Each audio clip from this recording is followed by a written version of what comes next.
ময়মনসিংহে আমাদের জুলাই অভ্যুত্থানের যে কেন্দ্রীয় অগ্রনায়কেরা আছেন তারা হচ্ছে আমাদের এই ময়মনসিংহ শহরে আসবেন এবং হচ্ছে আমাদের এই টাউন হলে বিকাল ৫টায় এখানে সমাবেশ হবে এবং হচ্ছে একটা পদযাত্রা হবে। আমাদের এই ময়মনসিংহের সারা উপজেলা থেকে প্রত্যেকটা উপজেলা থেকে বিভিন্ন পর্যায়ের নেতাকর্মীরা দুপুর ২টা থেকে এই টাউন হলে এসে জমায়েত হবে।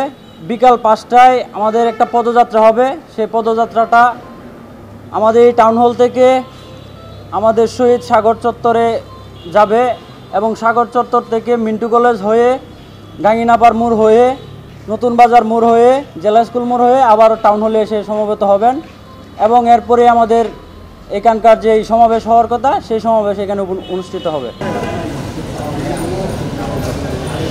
আচ্ছা,